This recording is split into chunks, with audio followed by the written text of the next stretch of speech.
ওয়াকারুজ্জামান বলছিল যে জীবনের হুমকি আছে জন্য আশ্রয় দিচ্ছে কিছু দুর্বৃত্তকে ক্যান্টনমেন্টগুলোতে। আজ আইএসপিআর থেকে জানানো হয়েছে যে জীবন বিপন্ন 24 জন রাজনৈতিক ব্যক্তিত্ব, 5 জন বিচারক, 19 জন অসামরিক প্রশাসনের কর্মকর্তা, 28 জন পুলিশ অফিসার, 487 জন পুলিশের বিভিন্ন পর্যায়ের সদস্য, বিভিন্ন পাবলিক বিশ্ববিদ্যালয়ের কর্মকর্তা সহ বিবিধ 12 জন এবং 51 জন পরিবার পরিজন সহ মানে স্ত্রী এবং শিশু সহ মোট 626 জনকে বিভিন্ন সেনানিবাসে আশ্রয় প্রদান করা হয়। আবার পরিস্থিতি উন্নতি হইলে 615 জন স্ব উদ্যোগে সেনানিবাস ত্যাগ করে। আবার ওই বিজ্ঞপ্তিতে বলা আছে যে আশ্রয় প্রদানকৃত ব্যক্তিদের মধ্যে এখন পর্যন্ত 4 জনের বিরুদ্ধে অভিযোগ অথবা মামলার ভিত্তিতে যথাযথ আইনি প্রক্রিয়া অনুসরণ করে আইন শৃঙ্খলা বাহিনীর কাছে হস্তান্তর করা হয়েছে। আমি সবার কথা বাদ দিলাম, 4 জনের বিরুদ্ধে তো অভিযোগ আছে, তাই না? বাংলাদেশ দণ্ডবিধির 1860-এর অপরাধীকে আশ্রয় দেওয়া সংক্রান্ত ধারা 212-তে স্পষ্ট করে লেখা আছে, কখনো কোনো অপরাধ সংঘটিত হইলে এরূপ কোনো ব্যক্তিকে আইনানুগ শাস্তি হইতে লুকাইবার অভিপ্রায়ে আশ্রয় দান করে বা লুকাইয়া যে রাখে, যাহাকে অপরাধী বলে জানে বা অপরাধকারী বলিয়া বিশ্বাস করিবার কারণ থাকে, তার মানে সেনাবাহিনী অপরাধীকে আশ্রয় দিছে। 626 জনকে প্রাণ রক্ষার জন্য আশ্রয় দিছে, কথাটা ভুল। যে 4 জন অপরাধীকে লুকায় রাখছিল তাদের তো আইনানুগ শাস্তি থেকে বাঁচানোর জন্য লুকায় রাখছিল সংজ্ঞা অনুসারে। এটা পরিষ্কার ফৌজদারি অপরাধ। সেনাবাহিনীকে পুরা তালিকা দিতে হবে কে কে আশ্রয় নিছিল। এই যে সেনাবাহিনী আশ্রয় দিছে, এটা কি পাবলিক মানিতে আশ্রয় দিছে? তো জনগণের টাকায় আশ্রয় দিছে, তো নিজের ওয়াকারের পকেটের টাকায় তো আশ্রয় দেয়নি, তাই না? কোন অথরিটিতে তারা ঠিক করলো যে তাদের জীবনের আশঙ্কা আছে? এটা কি প্রাতিষ্ঠানিক সিদ্ধান্ত ছিল নাকি কোনো ব্যক্তির সিদ্ধান্ত ছিল? আশ্রয় দেওয়ার পরে কেন যাইতে দিল সরকারের সাথে কথা না বলে, ক্রস চেক না করে? এটা যেতে দেওয়া যায়? আচ্ছা, এইবার একটা জরুরি প্রশ্ন। প্রতিরক্ষা মন্ত্রণালয় কার অধীনে? প্রফেসর ইউনূসের অধীনে। তো স্যার, আপনি কি জানতেন যে এই লোকগুলোকে আশ্রয় দেওয়া হয়েছে, আবার সাইডাও দেওয়া হয়েছে? যদি জানেন তাহলে আপনি অপরাধমূলক কাজে সাই দিলেন কিভাবে? এই দায় তো সেনাবাহিনীর না, এই দায় তো আপনার একার নিজের। আর যদি জানা না থাকেন তাহলে আপনাকে না জানায় সিদ্ধান্ত নেয় কিভাবে সেনাবাহিনী? তার মানে রাষ্ট্রের একটা শক্তিশালী ইনস্টিটিউটের উপরে আপনার কোনো নিয়ন্ত্রণ নাই। ক্ষমতা বুঝেন স্যার? ক্ষমতা, হ্যাঁ, ক্ষমতা কারে কয়? ক্ষমতা হচ্ছে অ্যাবসলিউট, প্রেগন্যান্সির মতো কিন্তু। হ্যাঁ, হাফ প্রেগন্যান্ট বলে কোনো কথা নাই, তো এই আংশিক ক্ষমতা বলে কোনো কথা নাই। আপনার যদি সেনাবাহিনীর উপরে কোনো নিয়ন্ত্রণ না থাকে তাহলে আপনার কোনো ক্ষমতা নাই। আপনাকে না জানায় যদি করে থাকে তাহলে যারা অপরাধমূলক কাজটা করছে তাদের বরখাস্ত করেন, এই মাত্র। আপনার ক্ষমতা যে হাফ প্রেগন্যান্সি না এটা প্রমাণ করার এটাই মোক্ষম সময়। কি করবে? আপনারা ধরবে, মারবে? কিচ্ছু হবে না, আমি লিখে দিতে পারি। আপনার কেশাগ্র স্পর্শ করার ক্ষমতা নাই। আর যদি এটা না করেন তাহলে দুর্নীতিগ্রস্ত নিপীড়নের সহযোগী বা নিপীড়ক অপরাধীদের নিরাপদে রাখার এবং চলে যাওয়ার ব্যবস্থা করে দেওয়ার দায় আপনার, একান্তই আপনার। আপনাকে আমি বলছিলাম যে উপদেষ্টা পরিষদ বিপ্লবের মর্মকে ধারণ করে না। আসেন একটা এক্সাম্পল দিই। দেখেন, আপনার পাওয়ারফুল উপদেষ্টা আসিফ নজরুলের ঘরে শোভা পাচ্ছে শেখ মুজিবের ছবি। হ্যাঁ, যে শেখ মুজিবের স্ট্যাচু ভাঙা হইলো সারা বাংলাদেশ জুড়ে, এমনকি ক্যান্টনমেন্টের মধ্যেও ভাঙা হইলো, তাই না? সেনারাই ভাঙছে, শেখ মুজিবের ছবি নামায় ফেলছে সেনারাই, সৈনিকেরাই।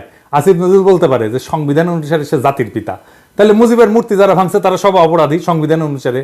আপনি নিজে অবৈধ, কারণ তত্ত্বাবধায়ক সরকার বলে কিছু সংবিধানে নাই। আরো শুনবেন, হাসিনাটা আইন বানায় গেছে 2009-এ। আইনটার নাম হচ্ছে জাতির পিতার পরিবার সদস্যদের নিরাপত্তা আইন 2009।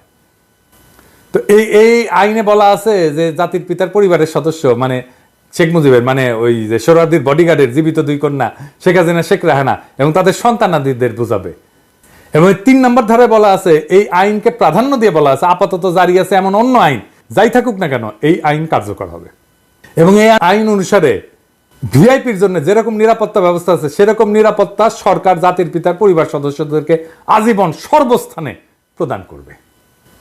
এবং এটা একটা উপধারা আছে 1, এখানে উল্লেখিত নিরাপত্তা প্রদানের ক্ষেত্রে সরকার পরিবার সদস্যদের মতামতকে প্রাধান্য দেবে এবং এই পরিবারের নিরাপত্তা বিধান শর্তে তাদের দ্বারা নির্ধারিত শর্তে উক্ত পরিবার সদস্যগণের প্রত্যেকের জন্য নিরাপদ এবং সুরক্ষিত আবাসনের ব্যবস্থা গ্রহণ করবে এবং সেসব বিবেচনায় প্রয়োজনীয় অন্যান্য সুবিধাবলীও তাদেরকে প্রদান করবে।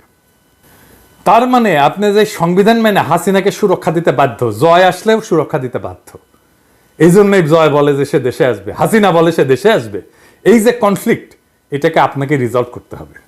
আপনাকে সংবিধানের পথে হাঁটতে যারা প্ররোচিত, প্রলুব্ধ এবং বাধ্য করছে, তারা আপনাকে এই কনফ্লিক্টের মধ্যে রেখে দিছে। এবং এই কনফ্লিক্ট আপনি যদি রিজলভ না করেন, তাহলে বিপ্লব অসম্পূর্ণ।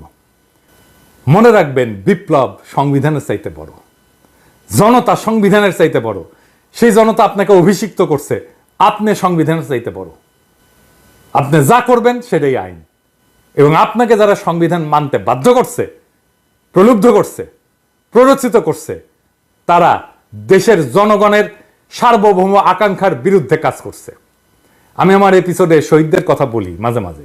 আজ আমি দুইজন আহতের কথা বলবো। প্রথমে হাফেজ হোসাইন, এক হাত হারায় আর এক হাত নিয়ে লড়াইয়ে নামবে, যদি আবার ডাক আসে সেটা বলতেছে এক হাত হারায়।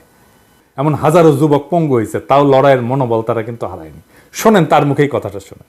এবং যদি আমার দেশ আবারও যদি বিপদে পড়ে, ইনশাল্লাহ এই এক হাত দিয়ে আবারও লড়াইতে নেমে যাব ইনশাল্লাহ। আমার দেশের জনগণ এবং আমার দেশের আমি নিজে ভালোবাসি, আমার দেশের আমি ভালোবাসি, এবং আমার দেশের যে মানুষ, আমি দেশের মানুষেরও অনেক ভালোবাসি। যদি ইনশাল্লাহ আবার ডাক আসে, ইনশাল্লাহ এক হাত দিয়ে আবার লড়াই করতে যাব। আমি মাওলানায় পড়ি, হাফেজি শেষ করে মাওলানায় পড়ি। আমি হাফেজি শেষ করে মাওলানায় পড়াশোনা করি। এখন আর একজন মাদ্রাসা ছাত্রের কথা। সে বলছে যে আন্দোলনে আমরা সফল হয়েছি, কিন্তু আমার জীবন বিপর্যস্ত হয়ে গেছে। এখন অন্যের সাহায্য ছাড়া চলতে পারি না। গুলি লেগে এক চোখ পুরোপুরি নষ্ট হয়ে গেছে। ডাক্তার বলছে অস্ত্রোপচার করলে আর এক চোখ ভালো হইতেও পারে। কখন দিন কখন রাত কিছুই বুঝি না। মা বাবাকেও দেখি না কতদিন। জীবনে এর চেয়ে বড় কষ্ট আর কি হতে পারে? এই মাদ্রাসা ছাত্র আজিজুল হক ব্রাহ্মণবাড়িয়ার বাঞ্ছারামপুর উপজেলার তেজখালী ইউনিয়নের বাহেরচর গ্রামের কৃষক কামাল মিয়ার ছেলে। আজিজুল নরসিংদী সদর উপজেলার মাধবদী এলাকার পৌনাপুর ইসলামে ফাজিল মাদ্রাসার এইচএসসি দ্বিতীয় বর্ষের শিক্ষার্থী। পড়াশোনার পাশাপাশি তিনি একটা টেক্সটাইল মিলে চাকরি করতেন। তার এই আয়ে চলত পড়াশোনা আর সংসার।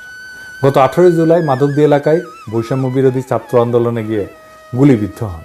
এরপর থেকে তার জীবন যেন থমকে গেছে। আজিজুল বলেন, কি যে দুর্বিষহ কষ্টে দিন যাচ্ছে তা কাউকে বোঝাতে পারবো না। আমার চোখের আলোর সঙ্গে সংসারের আলোও নিভে যাচ্ছে। আমার দুই চোখের দৃষ্টিশক্তি হারালে সংসার কিভাবে চলবে, এই চিন্তায় ঘুম আসে না। সেদিনের ঘটনা বর্ণনায় তিনি বলেন, পুলিশ ইচ্ছা করেই আমাদের উপর নির্বিচারে গুলি চালিয়েছিল। আমার মাথা এবং মুখের বিভিন্ন অংশে গুলি লাগে।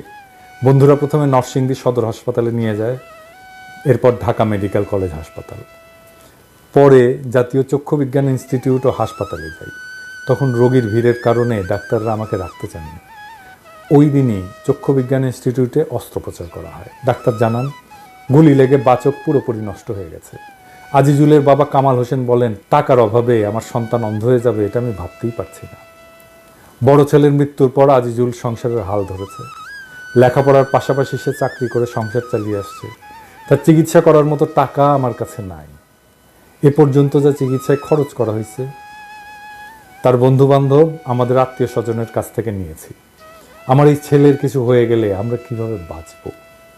আজিজুলের মতো হাজারো যুবক এই আন্দোলনের দৃষ্টিশক্তি হারিয়েছে। আর আপনার স্বাস্থ্য উপদেষ্টার আহতদের দেখতে যাওয়ার সময় হয় নাই। আহতদের একটা তালিকা পর্যন্ত করতে পারে নাই স্বাস্থ্য মন্ত্রণালয়। অনেকে চিকিৎসার জন্য হাহাকার করতেছে, টাকার অভাবে চিকিৎসা করতে পারতেছে না। এমনিতে আওয়াজ দিচ্ছে সমস্ত চিকিৎসার দায়িত্ব নিলাম। খবরের কাগজে কি লেখা হচ্ছে? কোনটা বিশ্বাস করবো? আপনার চিকিৎসার দায়িত্ব নিছেন নাকি নেন নাই? কি আর বলবো? আপনার সরকার কিন্তু অস্বাভাবিক দ্রুততায় জনপ্রিয়তা হারাইতেছে। ওদের চোখের আলো নিভে গেলেও আগামীর বাংলাদেশ আপনার চোখে দেখতে চাইছিল ওরা। ওদের শরীর পঙ্গু হয়ে গেলেও আপনার শক্তিতে উঠে দাঁড়াইতে চাইছিল ওরা। এটি বিপ্লবী সরকার। বিপ্লবী সরকার বিপ্লবের সৈনিকদের দেখভাল করে, বিপ্লবকে রক্ষা করে, বিপ্লবের মর্মকে ধারণ করে। প্রফেসর ইউনূস, আপনি কি তাদের চোখের আলো হতে পারবেন? আপনার উপরে ভর দিয়ে কি পঙ্গু যোদ্ধারা উঠে দাঁড়াতে পারবে? বাংলাদেশ কি আদৌ এই ধ্বংসস্তূপ থেকে আবার উঠে দাঁড়াতে পারবে? এটা নির্ভর করতেছে একমাত্র এবং একমাত্র আপনার উপরে।